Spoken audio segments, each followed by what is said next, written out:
Welcome to the case of the Photographic Libel, a Sherlock Holmes adventure from the series Holmes and the New Century, the Edwardian Enigmas, playing in the year 1908. These accounts are drawn from my personal notebooks, unearthed after many years, and were intended for a comprehensive biography of Mr. Sherlock Holmes. As a young journalist, I had the privilege of chronicling his work in the burgeoning Edwardian era, a time of new technologies and social upheaval that presented challenges quite unlike those of the previous century. These are the cases Dr. Watson never chronicled. The first of these adventures, which I shall now set down for you, is one I have called The Case of the Photographic Libel. Chapter 1. The November fog, a perennial London malady, crept through the very window sashes of our lodgings at 221B Baker Street, lending a ghostly pallor to the familiar chaos of Holmes's scientific apparatus. I was seated by the fire, the morning's paper spread across my knees, the stark photograph of Sir Reginald Croft, meeting with a known anarchist, drawing all the light from the room. I lowered the paper with a sigh. "Holmes, have you seen this?" The political world, to put it mildly, was aflame, Dr. John Watson commented. My companion, who had been engrossed in some foul-smelling chemical experiment, offered no reply. I pushed the paper towards him across the breakfast table, indicating the shocking image and Sir Reginald's furious denial printed alongside it. Holmes did not look up, merely tapping a long, thin finger upon a column of text beside the damning image. His eyes narrowed in concentration. "It is not the accusation that is of interest, Watson, but the speed and precision of the counter-accusation." Sir Reginald's denial was not merely ready, it was lying in wait, explained Sherlock Holmes. I considered his words. From the street below, the faint cry of a newsboy hawking the evening edition drifted up, a testament to the scandal's rapid spread. "So you suspect a trap?" "But who is the quarry, and who the hunter?" asked Dr. John Watson. "That is what remains to be seen. For now we have only a photograph of dubious character and a politician of even more dubious integrity. The game, my dear Watson, has begun," Sherlock Holmes noted. The November fog, a perennial shroud on our city, had crept within the very walls of 221B Baker Street. It swirled about the gaslight, lending a spectral quality to the familiar clutter of Holmes's scientific apparatus. Newspapers lay strewn across the floor, their headlines shouting Sir Reginald Croft's accusations against the suffragettes. The entire affair left a sour taste, a sordid political brawl I had no wish to contemplate. Holmes, however, was in his element, pacing before the fire, his mind alight with the public puzzle. The game, as they say, is afoot, Armitage. A public figure, a secret meeting, and a photograph of dubious origin. It is a veritable three-pipe problem, stated Sherlock Holmes. Before I could reply, a sharp, decisive rap echoed from our door downstairs, followed shortly by the tread of Mrs. Hudson on the stair. It was not the knock of a casual visitor, but one of purpose and urgency. A moment later, our door swung open to admit a lady. She was tall, dressed in a simple but well-tailored travelling suit, and carried herself with an air of unflinching resolution. Her eyes, clear and intelligent, immediately found my companion. "Mr. Sherlock Holmes, my name is Eleanor Vance. I imagine you are familiar with the reason for my visit." Miss Eleanor Vance replied. Her voice was as steady as her gaze, free of the hysteria one might expect from a person at the centre of a public scandal. "I am Miss Vance. You have been accused of manufacturing a libel against a member of Parliament.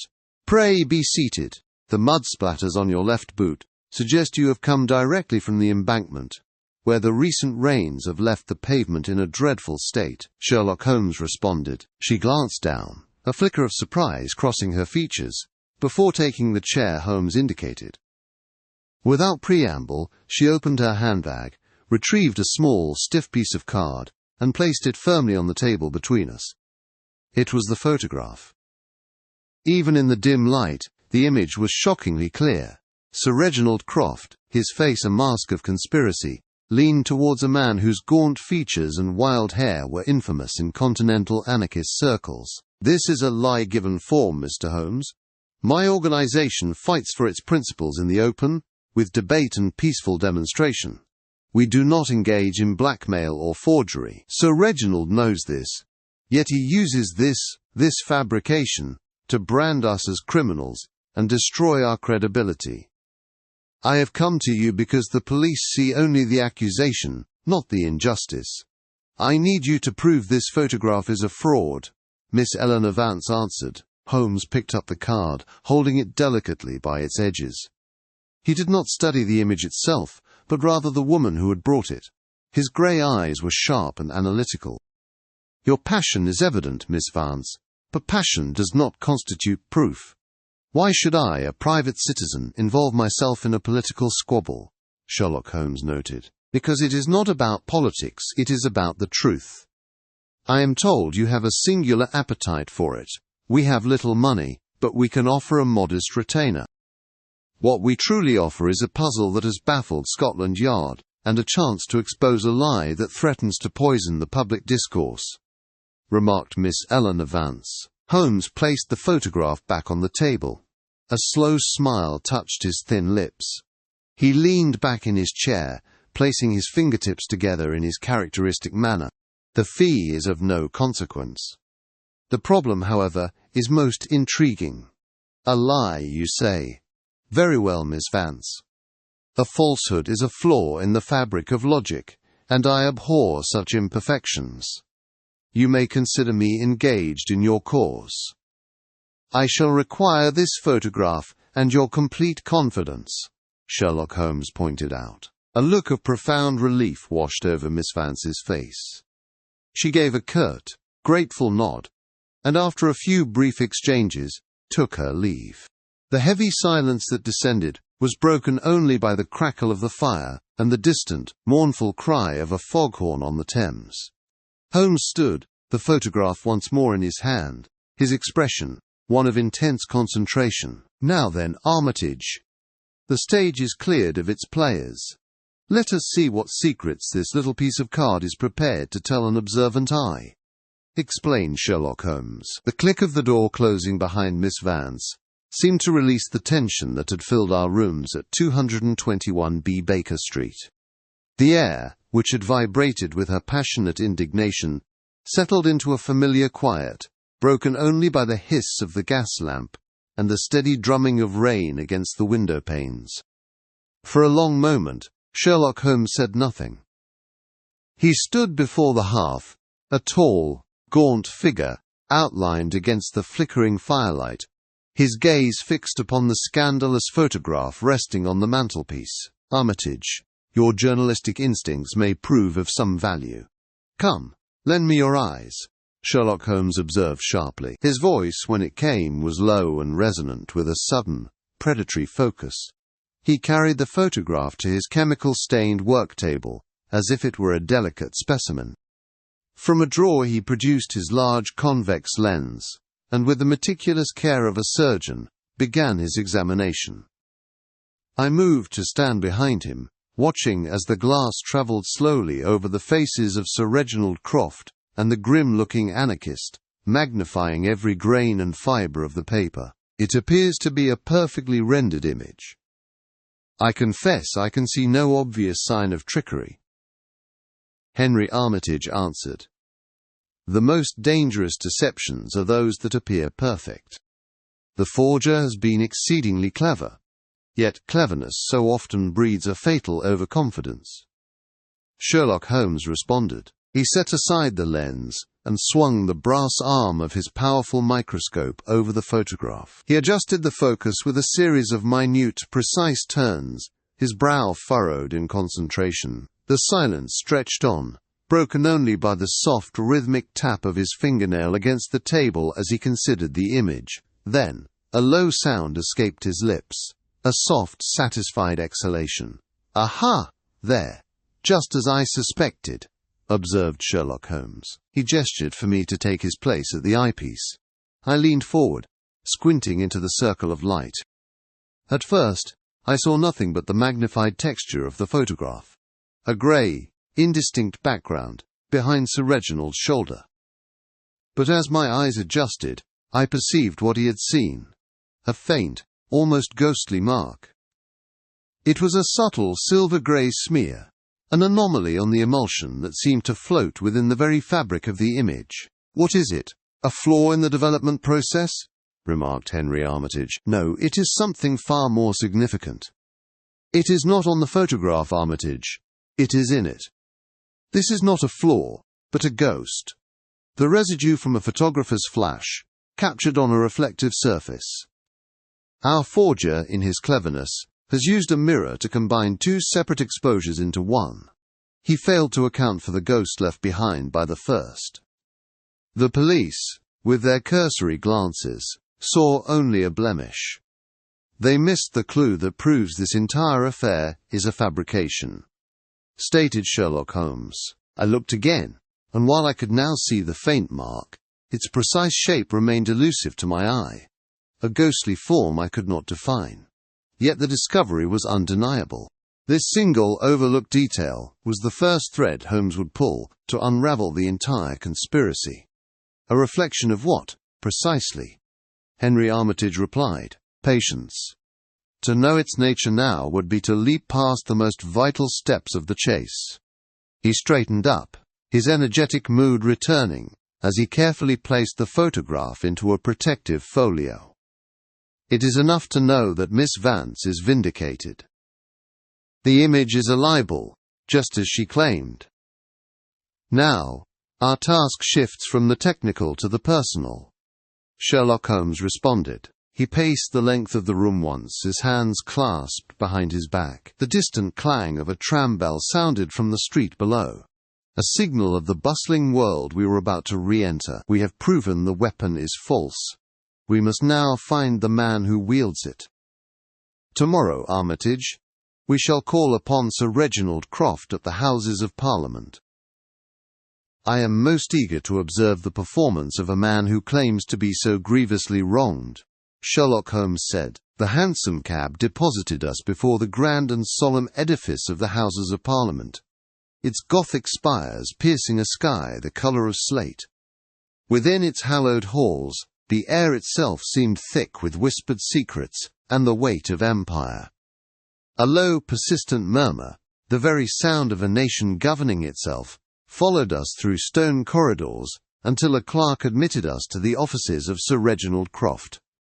The chamber was precisely as one might expect, panelled in dark wood, smelling of leather and old paper, with a grand fire crackling in the grate, its rhythmic hiss and pop a counterpoint to the distant, muffled clang of Big Ben marking the quarter hour. Sir Reginald himself was a man built on a similar scale to his surroundings. Large, imposing, with a voice that seemed designed to fill the Commons without effort. He rose from behind a vast mahogany desk, extending his hand not in greeting, but as a proclamation. "Mr. Holmes, I am glad you are here. It is high time a man of sense and logic was brought to bear on this outrageous calumny." This photographic libel," replied Sir Reginald Croft. His voice boomed, echoing slightly in the high-ceilinged room. Standing near the fireplace, a man of slight build and quiet demeanour sorted through a stack of correspondence. This, I presumed, was the secretary, Mr. Finch, who gave us a deferential nod before returning to his silent, methodical work. "You refer, of course, to the photograph purporting to show you in the company of a known anarchist. I should like to hear your account of the evening in question," observed Sherlock Holmes. Holmes's tone was cool and businesslike, a stark contrast to the politician's theatrical fury. "My account? It is an open book, an ironclad refutation of this scurrilous attack by Miss Vance and her hysterical suffragettes.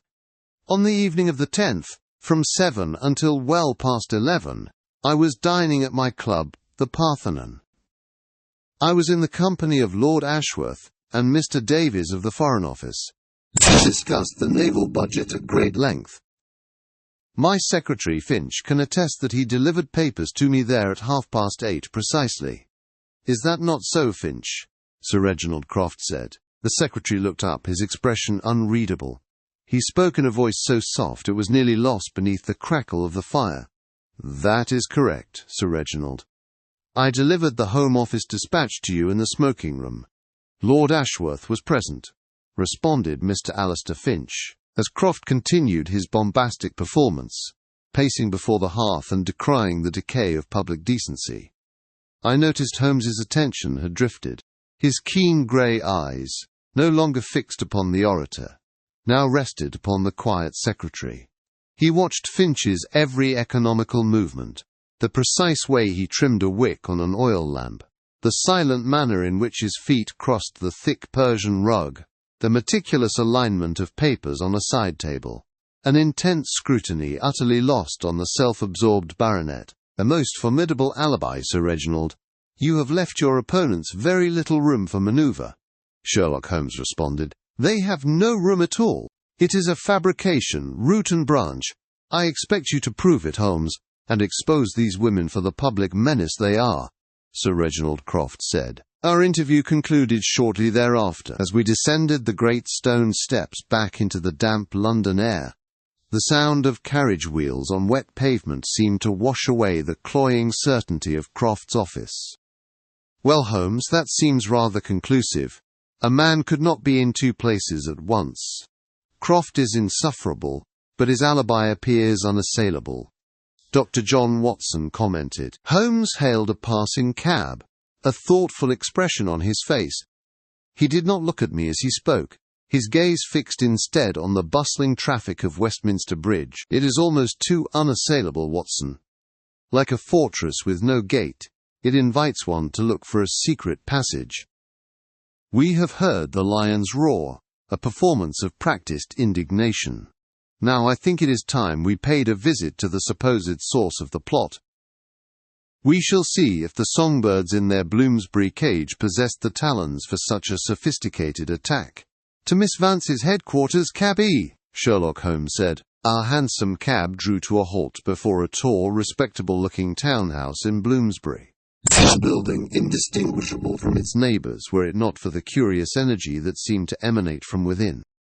Even through the closed door we discerned a low but constant hum of activity, the murmur of earnest voices, the sharp rustle of paper, and the rhythmic, metallic clatter of a printing machine. The memory of Sir Reginald Croft's opulent and silent parliamentary office could not have presented a starker contrast. Miss Eleanor Vance greeted us herself at the door, her expression one of weary determination. She led us into a ground-floor room that served as the nerve centre of her operation. The air was thick with the scent of ink and cheap paper.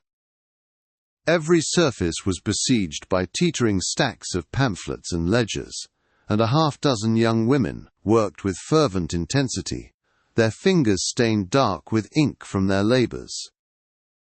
It was a scene of organised chaos, of passionate conviction, rather than of clandestine conspiracy. Her voice, though tired, retained its clear, resolute timbre.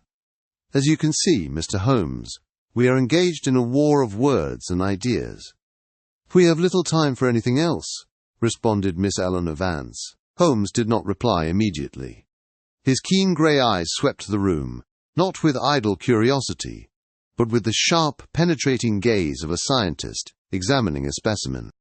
He noted the simple hand-operated press in the corner, the trays of lead type, and the small, cluttered closet that, upon inspection, proved to be a rudimentary darkroom for developing placard photographs, its faint but unmistakable chemical aroma. He turned back to Miss Vance, his tone devoid of its earlier sharpness, replaced by one of cool, analytical certainty. "You agitate, you publish, and you protest. You do not, however, engage in high-level photographic forgery," remarked Sherlock Holmes. "I have been telling anyone who will listen as much," she replied, a flash of frustration in her eyes. "But how, sir, can you be so certain after a mere 5 minutes in our company?" remarked Miss Eleanor Vance. Holmes picked up one of the freshly printed handbills from a table. The ink was still damp upon the coarse paper. "Because, madam, the crime of which you are accused is one of extreme subtlety and technical artistry. The photograph of Sir Reginald was created by an expert, someone with access to sophisticated composite printing equipment, a master of retouching and plate manipulation. It would require patience, secrecy, and a laboratory of some refinement. What I see here," he gestured around the bustling room, "is an arsenal for a public battle, not a workshop for a secret one. You possess neither the equipment nor, if I may say so, the temperament for such a delicate piece of villainy. Your methods are direct, your cause is your lifeblood, and your headquarters are as open as a railway station. You could no more have produced that photograph than you could have built the Tower of London with these printing blocks," Sherlock Holmes noted. A profound silence fell over the room as his words settled. The rhythmic clanking of the press had ceased, and all eyes were upon my friend. Miss Vance looked as though a great weight had been lifted from her shoulders. For the first time, I saw a glimmer of hope in her expression. Her voice trembled slightly. "Then, you believe me?" answered Miss Eleanor Vance. "I do not believe, Miss Vance." "I know," he stated flatly. "Which brings us to the most pressing matter. If you did not create this libel, and Sir Reginald is indeed its victim, then our entire investigation must pivot. We must turn our attention away from the accuser and the accused, and focus instead upon the third figure in this drama," stated Sherlock Holmes. He produced the damnable photograph from his coat pocket, laying it upon the ink-stained table for us to see. His finger tapped decisively upon the grainy image of the bearded radical. "This man, the anarchist, he is not a phantom, Watson. He is a man of flesh and blood, who was paid to stand in an alley and have his likeness captured. He is the loose thread in this tapestry of deceit. Find him, and we shall begin to unravel the entire affair," Sherlock Holmes observed sharply, having satisfied himself that Miss Vance and her fervent followers were innocent. Holmes's energy surged anew. The rhythmic clatter of hooves and the rattle of our hansom cab echoed as we journeyed eastward, leaving respectable Bloomsbury for the labyrinthine squalor of Whitechapel. The air grew thick with coal smoke and fried fish, and the polite sounds of society were drowned out by the rough shouts of costermongers and the mournful horns from the unseen river. Our destination was a public house of ill repute, a name whispered to Holmes by one of his irregulars, a known harbour for the city's more volatile political elements. The tavern door groaned open on protesting hinges, releasing a wave of stale air and the din of coarse laughter that seemed to cling to the very walls. Inside, gaslights hissed above, casting a jaundiced glow on the grim, smoke-stained faces of the patrons.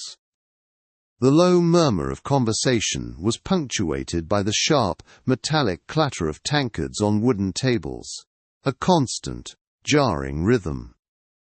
Holmes's grey eyes swept the room, his gaze as quick and penetrating as a striking hawk.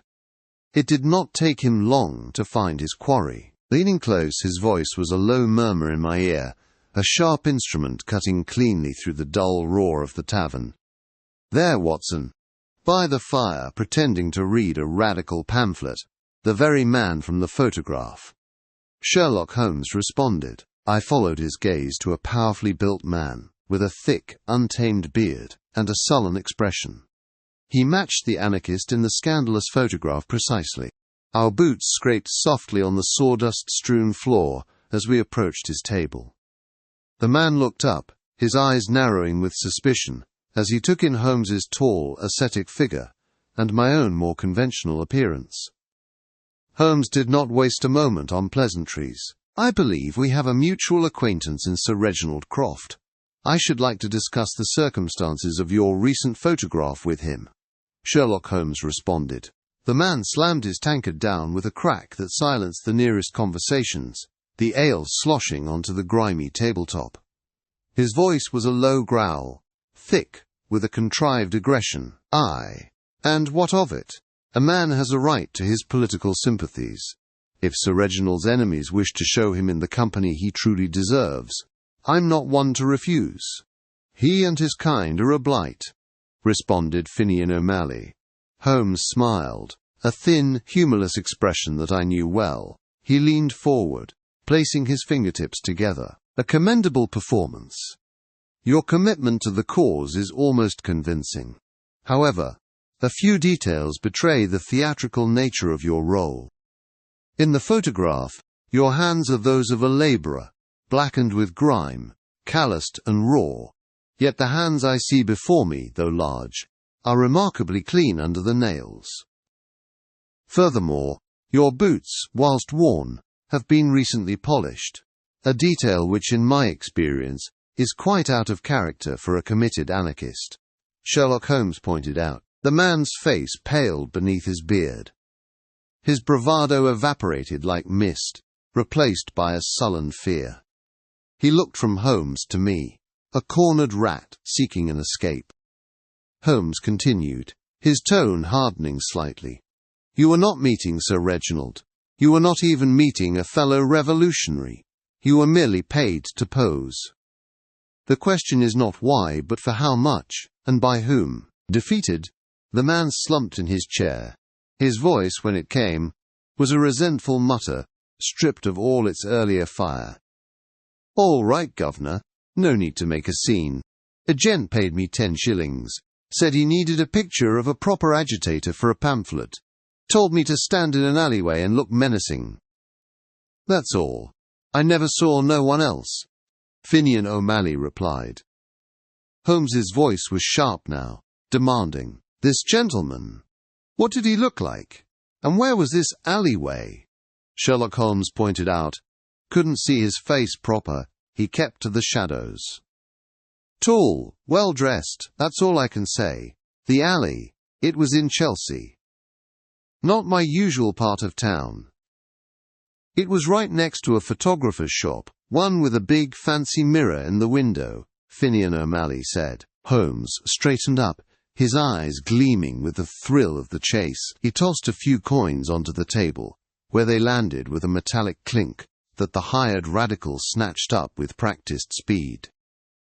Our chairs scraped against the floor as we turned and pushed our way back through the tavern's oppressive atmosphere and into the cool night air, Holmes's purpose clear. A composite, Watson, just as we suspected.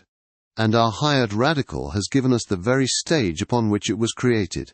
To a photographer's studio in Chelsea. Come, we must see what secrets this mirror holds, declared Sherlock Holmes. The address provided by the anarchist led us to a narrow, quiet street in Chelsea, where a modest shopfront sat squeezed between a bakery and a tobacconist. A small, tarnished brass plate read, H. Cobb, photographic artist. Above the door, a little bell gave a thin, nervous jingle as Holmes pushed it open, admitting us into a room that smelt sharply of chemical fixes and stale air. The light was dim, filtered through a large, grimy skylight far above. A stooped, balding man emerged from behind a heavy velvet curtain, wiping his stained fingers on an apron. His eyes, magnified by thick spectacles, darted between us, betraying an unmistakable anxiety. Holmes introduced us with a disarming vagueness, claiming an interest in portraiture.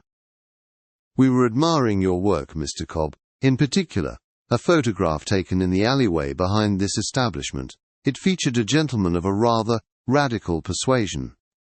Sherlock Holmes responded. The photographer swallowed, his Adam's apple bobbing. He wrung his hands in his apron, the gesture of a man already on the defensive. I take many pictures, sir, for many clients. My work is discreet, said Mr. Cobb. I am certain it is. But we are more interested in a second portrait, one of a prominent politician, perhaps taken in this very room, remarked Sherlock Holmes. Holmes's gaze drifted to a large, ornate mirror standing against the far wall. It was a monstrous piece of furniture, with a heavy, gilded frame of carved cherubs and ivy. It seemed entirely out of place in the otherwise functional studio. Mr. Cobb followed his line of sight and forced a thin smile. Ah, the looking-glass. A family heirloom.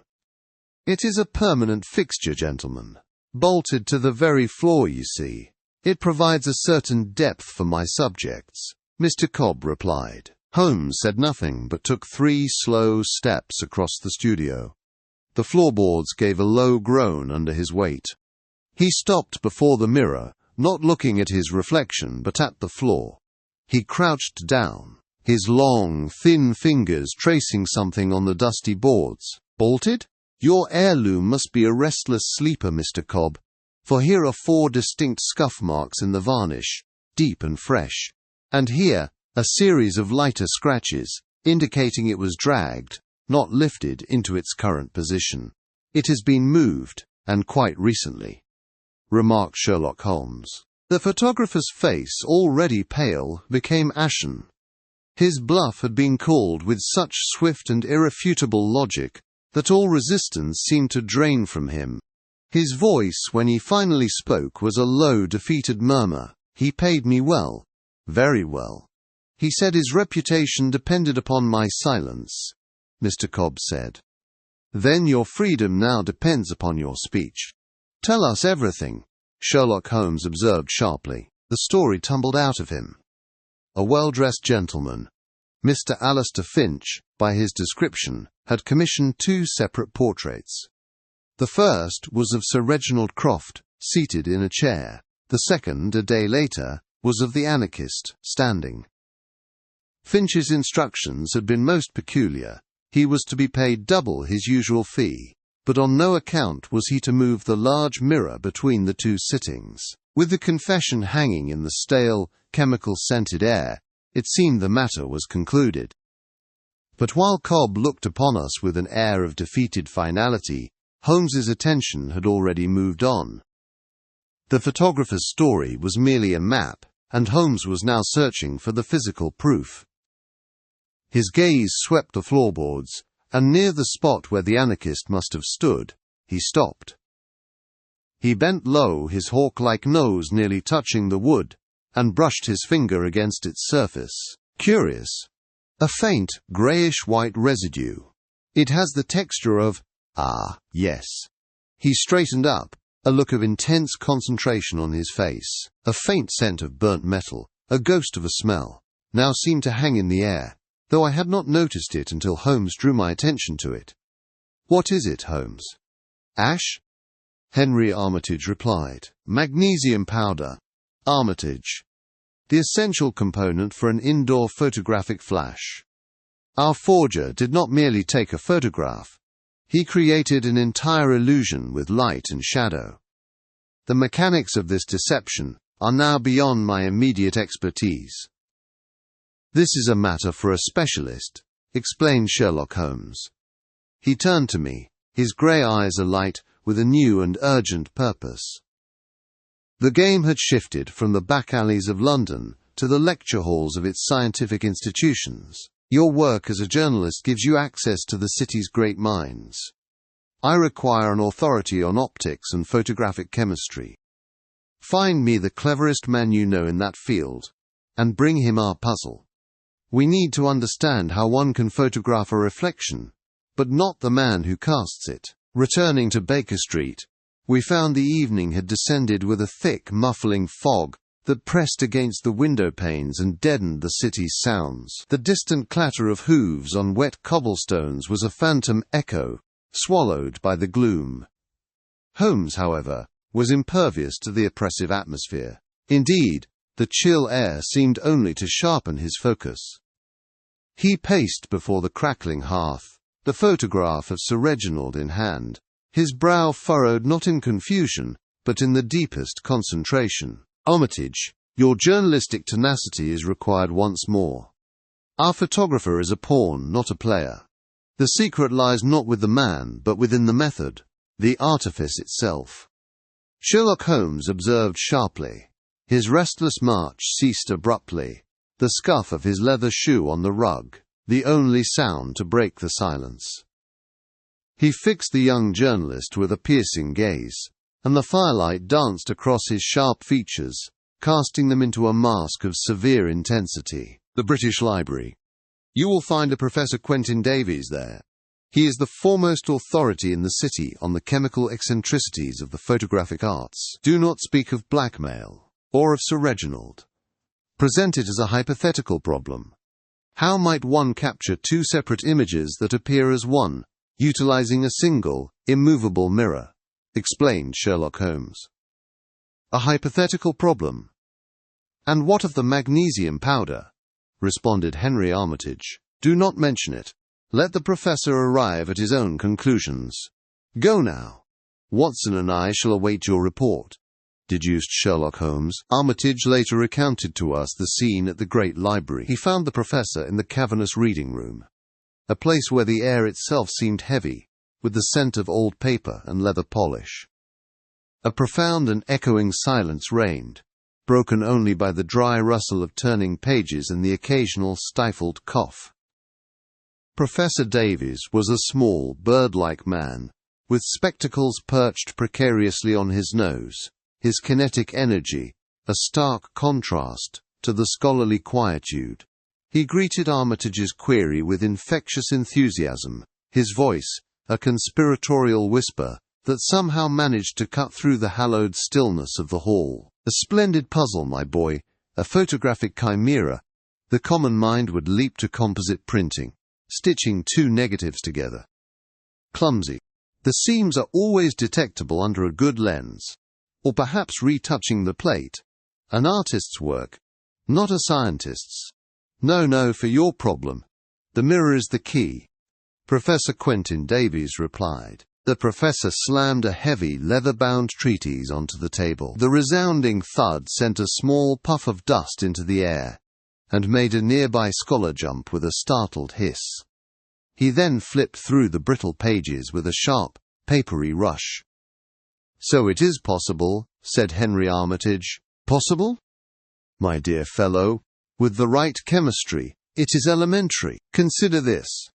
A bright instantaneous flash of light, brighter than any gas lamp, can leave a residual chemical impression upon a glass surface, particularly if that surface is not perfectly clean. A faint, ghostly film of residue," replied Professor Quentin Davies. The professor leaned closer across the polished oak, the glint of discovery in his eyes magnified by his spectacles. His voice dropped further, becoming a low, intense hum, each word delivered with the precision of a surgeon. "This residue, invisible to the naked eye, possesses unique reflective properties. If you were to photograph a second subject before that same mirror, the plate would capture not only the new subject, but also the faint, spectral reflection of the chemical ghost left behind by the first. It would appear as if two worlds had bled into one, a perfect illusion," Professor Quentin Davies said. When Armitage returned to our rooms, a gust of damp night air swirling in with him, his face was alight with discovery. He relayed the professor's theory, his voice quick and breathless with excitement. Holmes listened without interruption, his fingers steepled, pressed thoughtfully to his lips, a statue, amidst the swirling pipe smoke. As Armitage finished, Holmes rose slowly, his movement fluid and silent. He picked up the damnable photograph from the mantelpiece, holding it to the steady yellow glow of the lamplight. A long silence fell over the room, thick and expectant, broken only by the soft hiss and sudden crackle of the coals in the grate. "A bright, instantaneous flash, and a chemical ghost," explained Sherlock Holmes. His voice was a low murmur, a thought-given breath in the quiet room. His gaze was fixed, not on the figures in the photograph, but on the faint silver-grey residue embedded in the emulsion, the very detail the police had dismissed as a flaw. "The magnesium powder, of course," Sherlock Holmes responded. I returned to Baker Street to find the heavens had opened, the afternoon gloom pierced by a relentless downpour that drummed against the window panes. The sound mingled with the soft crackle of the fire in the grate, a welcome warmth against the damp chill that clung to my coat. Holmes had not moved from his position in the armchair. He was a study in concentration, a hawk surveying its prey, with the damnable photograph of Sir Reginald Croft laid out upon a small table before him. The sharp, metallic scent of one of his chemical experiments lingered in the air. I recounted my interview with Professor Davies, detailing his dismissal of common forgery techniques and explaining his fascinating theory on the reflective properties of certain chemical residues. Holmes listened with a curious stillness, his eyes never leaving the photograph under his powerful lens. He gave a single, sharp nod when I finished, but offered no immediate comment. The silence stretched, broken only by the drumming rain and the tick of the mantelpiece clock. I ventured, breaking the spell. "Does the professor's insight offer any new avenue, Holmes?" He seemed quite certain that no simple trick of the darkroom was at play here. Henry Armitage replied. Holmes finally looked up, though not at me. His gaze was distant, his mind clearly working at a furious pace. He reached to his chemical table, picking up a small sealed envelope of glassine paper. Inside, a dusting of the fine white powder he had collected from the Chelsea studio. He held it to the lamplight, turning it over and over between his long, nimble fingers. "An avenue? My dear Armitage, he has illuminated the entire roadway." He spoke of theory, of what might be possible. "I, however, am holding the practical application in my very hand," declared Sherlock Holmes. He set the envelope down directly beside the photograph. With a sudden, energetic movement, he snatched up the print and held it inches from his face, his grey eyes alight with a fire of pure deduction that I had come to recognize. This spectral haze upon the image, this ghostly residue that so perplexed us, it is not an artifact of the development process, nor is it a clumsy superimposition. It is evidence of an event. It is the ash left by a fire," remarked Sherlock Holmes. He spoke with a rising excitement, his voice cutting through the quiet hum of the apartment, as he tapped the glassine envelope with a triumphant finger. "Consider the photographer's art, Armitage. In a dim studio, how does one create a burst of light sufficient to capture an image? With a flash. And what is the primary component of photographic flash powder? Magnesium. When it burns, it leaves behind a fine white clinging dust, magnesium oxide. The very substance I now hold." The pieces fell into place in my own mind with an almost audible click. The powder from the studio floor was the byproduct of a photographer's flash. The residue in the image was that same powder, captured in a subsequent photograph. It was a staggering piece of reasoning, connecting the physical evidence to the phantom image. "My heavens, Holmes, so a flash was set off before the photograph was even taken," responded Henry Armitage. "Precisely, but that is only half the problem. Now, observe the most critical detail of all," Sherlock Holmes responded. He angled the photograph, so the light from the lamp caught it perfectly. His voice lowered, taking on a tone of imminent revelation that sent a shiver of anticipation down my spine. "See where the residue appears. It is not upon Sir Reginald's coat, nor upon the anarchist's shoulder. It seems to float upon a surface that stands between the subjects and the camera's lens. That, Armitage, is the key. Our forger did not simply doctor a photograph. He manipulated reality itself. And I believe I can now show you exactly how," Sherlock Holmes pointed out. The evening had drawn in, and the Baker Street rooms were an island of amber light against the encroaching fog. A steady rhythm from the mantelpiece clock measured the silence, which had stretched for some minutes. Young Armitage, the journalist, sat perched on the edge of his chair, his gaze fixed upon my friend, who stood with his back to the hearth, the firelight casting his hawk-like features into sharp relief. At last his voice cut the quiet, thin and precise as a surgeon's scalpel. "The error, Armitage, is in assuming a complex forgery. The truth, you see, is one of a diabolical simplicity," Sherlock Holmes noted. He reached out a long, thin hand, his fingers closing around his silver cigarette case on the mantel.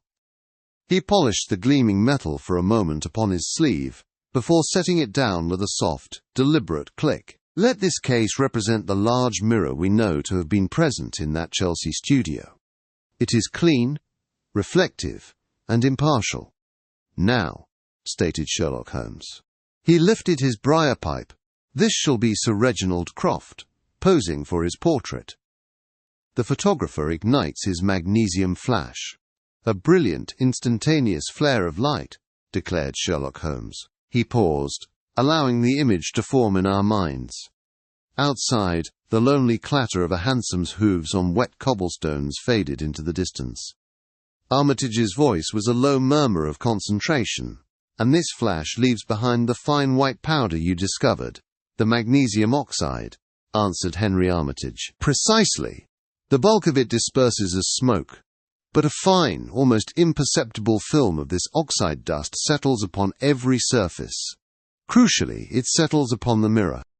It is invisible to the naked eye, a ghostly residue that traces the outline of the subject who stood before it. The image of Sir Reginald is now etched upon that glass in a film of dust," Sherlock Holmes responded. Holmes then procured a small tin of matches, placing it some distance from the pipe. Some time later, an hour, perhaps a day, our anarchist is brought to the studio. He is positioned. The photographer prepares his camera once more. The mirror has not been cleaned. Why should it be? "It appears perfectly clear," Sherlock Holmes responded. "Good heavens, Holmes," Armitage breathed, his voice filled with dawning comprehension. "You cannot mean," Henry Armitage said. A grim smile touched Holmes's lips. "I do." A second flash is ignited. This new light illuminates the anarchist in the foreground. But it also passes through the faint, dusty image of Sir Reginald that still clings to the mirror's surface. The camera, an instrument far more sensitive than the human eye, captures both. It photographs a living man, and with him, the ghost of another. It is not a composite of two negatives. It is one negative, containing two exposures, achieved through a single brilliant flash, Sherlock Holmes responded. The sheer audacity of the scheme was breathtaking.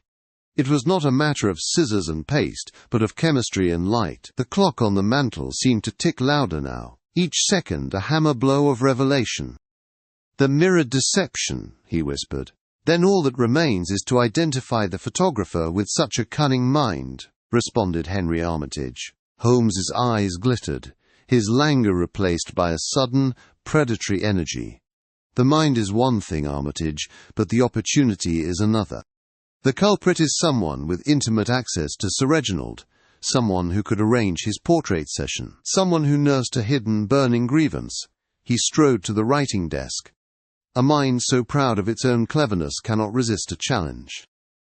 "We shall provide one," deduced Sherlock Holmes. He took up a pen, the sharp scratch of the nib on a fresh telegram form echoing in the charged atmosphere of the room. A trap was about to be laid. The phantom image of the anarchist, conjured by Holmes's simple demonstration with his cigarette case, still hung in my mind's eye. He had unravelled the how of the deception with such startling clarity that the room itself seemed to hold its breath. But Holmes, it appeared, had already moved on. He stood from his chair with a sudden, restless energy, the languor of the theorist, now replaced by the sharp focus of the man of action. "A theory is but a ghost, Armitage, until it is given flesh. Our culprit feels perfectly secure, believing his artifice to be a fortress.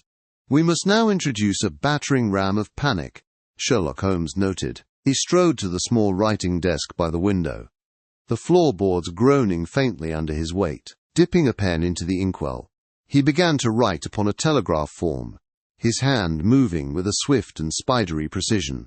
The only sound was the scratch of the nib and the distant, mournful call of a foghorn from the Thames. "What is your intention, Holmes?" responded Henry Armitage. "To give the ghost a voice. We know the forgery was accomplished with a mirror in a Chelsea studio. We suspect the forger is one who has Sir Reginald's trust and proximity. The secretary, Mr. Alistair Finch, with his history and his hobby, fits the frame perfectly. But a suspicion is not a proof. We must compel him to incriminate himself," replied Sherlock Holmes. He finished writing and turned, holding the flimsy paper out for my inspection. The message was terse, almost brutally so. It read simply, "The photographer in Chelsea remembers the mirror. He wishes to be paid for his silence." A short while later, we stood within the stuffy confines of a public telegraph office. The air was thick with the scent of damp wool and ozone, and the room was filled with the ceaseless frantic chatter of the machines, a sound like 1,000 metallic insects. Holmes approached the counter and passed the slip to a clerk, his manner so calm and ordinary that it belied the momentous weight of his gambit. "Send this to the office of Sir Reginald Croft, Westminster. There is no need for a reply." As we stepped back out into the gaslit street, a damp, chill wind swirling papers about our ankles, Holmes elaborated, his voice a low, incisive murmur against the city's din. "Consider the effect, Armitage. The telegram arrives. Sir Reginald, being innocent of this particular deception, will see it as the ravings of a madman, and likely cast it aside. But his secretary, Mr. Finch, will be permitted to see it. To him, it will not be madness. It will be a thunderclap," Sherlock Holmes said. He paused, his keen eyes fixed on some distant point in the swirling fog, as if he could see the entire scene playing out across London. In his meticulous plan, Finch accounted for every detail except one: a phantom accomplice. This message creates that phantom. He will believe the photographer, a loose end he thought long since tied, has returned to blackmail him. He will be seized by a singular, overwhelming need to destroy the one piece of physical evidence that could corroborate this ghost story, replied Sherlock Holmes. "The mirror," remarked Henry Armitage. "Precisely. A man consumed by such a terror will not wait for the decency of morning. He will act tonight, under the cloak of darkness. And we, my dear Armitage, shall be waiting to receive him," remarked Sherlock Holmes. He raised his cane to hail a passing hansom, its lamps cutting 2 yellow beams through the gloom. A new urgency had entered his voice, a hunter's edge that sent a thrill of anticipation through me. "To Chelsea, and quickly! Inspector Lestrade and his men are already in position. Our little theatre is set, and the principal actor is about to make his entrance." Sherlock Holmes noted. The cabby cracked his whip, and we plunged into the rattling chaos of the London streets. We had travelled for no more than 10 minutes, when a frantic cry cut through the din. A telegraph boy, his uniform a dark smudge against the fog, darted into the road, waving a flimsy envelope and forcing our driver to pull the horses up short. Holmes leaned out, exchanging a few coins for the telegram. He tore it open, his face illuminated for a moment by the passing lamp of a storefront. A thin, wolfish smile touched his lips. "He took the bait," said Henry Armitage, "like a starving pike to a lure. It is from Lestrade's man. Finch has just departed Westminster in a private cab, heading west with considerable haste. The trap is sprung, Armitage. Now we have only to close the net," remarked Sherlock Holmes. The Chelsea photography studio was a tomb of stale air and chemical scents. We had been concealed for nearly 2 hours in the deepest shadows of the back room, a place of hanging cloths and spectral tripods. Outside, the occasional rumble of a late-night hansom cab upon the cobblestones only served to deepen the profound silence within. Dust motes danced in the single beam of moonlight that pierced the grimy skylight, illuminating the mirror, the very instrument of a most elaborate deception. Beside me, I could hear the steady, almost unnervingly calm breathing of Sherlock Holmes. Inspector Lestrade shifted his weight from one foot to the other, the faint creak of his boots a testament to his impatience, while the young journalist Armitage remained utterly still. His voice was a low, frustrated whisper. "Are you certain of this, Holmes?" "We could be here till dawn," Inspector Lestrade said. "Patience, Inspector. A man who has meticulously planned a crime is equally meticulous in erasing his tracks. My telegram has convinced him that one track remains. He will not sleep until it is gone," Sherlock Holmes noted. As if summoned by his words, a faint scraping sound reached us from the front of the building, the delicate, furtive noise of a key turning in a lock. Lestrade stiffened, and I felt my own heart quicken. The door creaked open, admitting a sliver of gaslight from the street, and a slender figure slipped inside, shutting the world out behind him with a soft click. He moved with a cat-like tread, a dark shape against the gloom, making his way directly towards the centre of the studio. The moonlight caught his features as he paused. It was Alistair Finch, Sir Reginald Croft's impeccably loyal secretary. In his hand, he held not a pen or a ledger, but a heavy, claw-headed hammer. His eyes, wide and frantic, were fixed upon the mirror. He raised the tool high above his head, his breath a sharp hiss in the stillness. It was in that precise moment that Holmes chose to act. His voice, clear and cold as ice, sliced through the tension. "I should not do that, Mr. Finch. It is the last piece of evidence we possess," declared Sherlock Holmes. Finch froze, the hammer poised. A strangled cry escaped his lips as Lestrade and his constable surged from the darkness, lanterns flaring to life and pinning him in a brilliant, merciless glare. The hammer fell from his grasp, striking the floorboards with a deafening clang that echoed through the studio. The game was up, and the secretary's entire posture collapsed, his shoulders slumping in utter defeat. He did not struggle as the constable took him by the arms. "Finch." "But why? For what purpose?" answered Henry Armitage. The secretary lifted his head, and the look on his face was no longer one of fear, but of a terrible, burning hatred.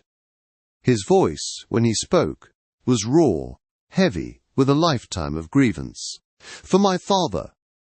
For a good man that Sir Reginald Croft crushed under the heel of his ambition. Croft drove my father's business into bankruptcy with lies and predatory dealings. He left him with nothing. My father died of a broken heart, with Croft's name a curse on his lips. I have served that monster for 10 years, eaten his bread, and endured his condescension, all for this moment."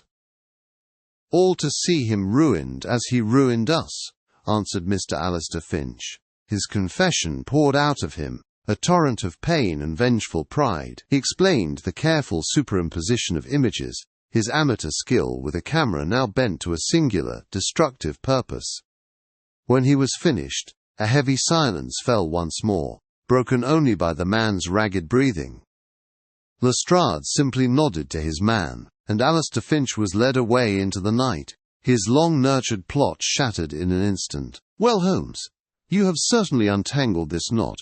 My congratulations," answered Inspector Lestrade. "It was a simple matter of human nature, Inspector. Finch's vengeance was his masterpiece. No artist can bear to leave the tools of his creation lying about for others to discover. Come, gentlemen, our work here is concluded.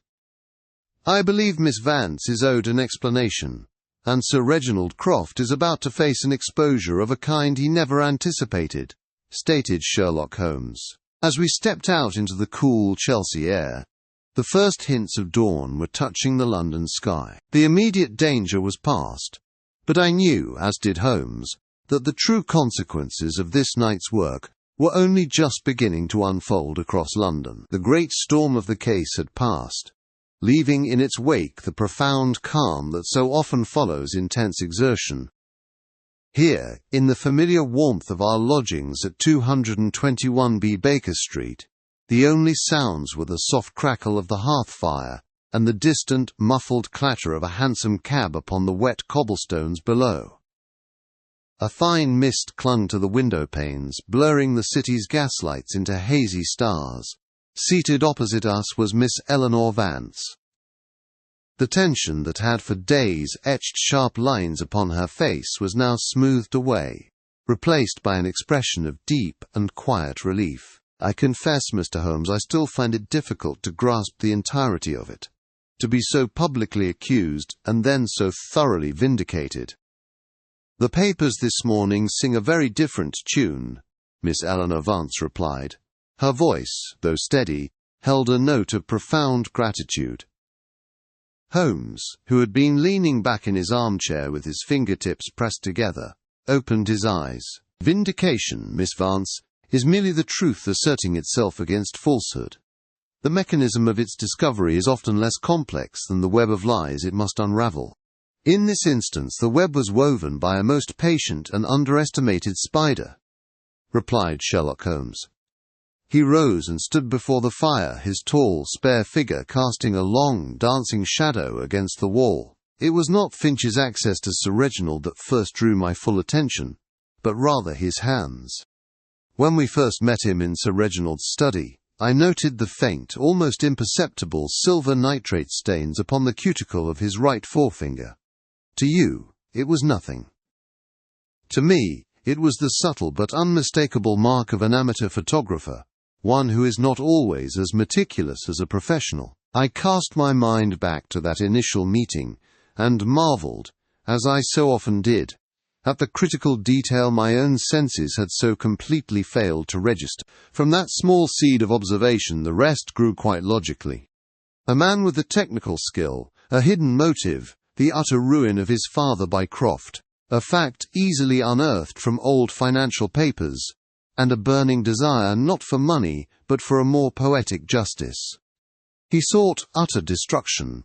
Sir Reginald's own past was the true weapon, the forged photograph merely the trigger, Sherlock Holmes pointed out, and so, in his attempt to frame my movement and destroy an innocent party, he brought about the very ruin he felt Sir Reginald deserved.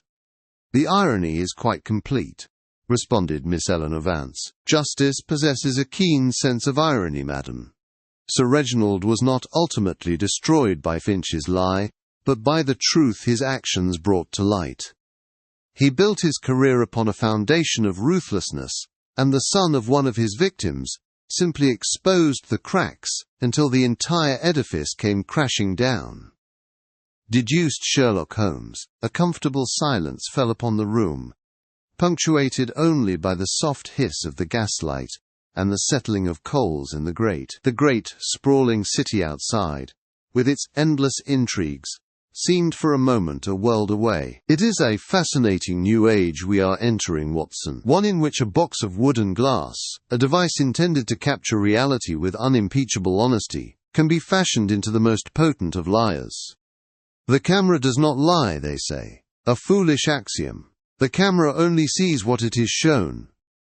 The man behind it, however, has been perfecting the art of deception since the dawn of time." A short while later, Miss Vance rose to her feet, her ordeal finally at its end. She gave Holmes a look of immense and sincere respect before taking her leave, melting back into the foggy London night from which she had emerged. I watched my friend as he reached for his violin. The case was now closed, his mind already moving on from the tangled affairs of men to the clean, clear logic of harmony. The final exposure had been made, not by a camera's lens, but by a singular mind that saw the indelible truth where others saw only shadows and light.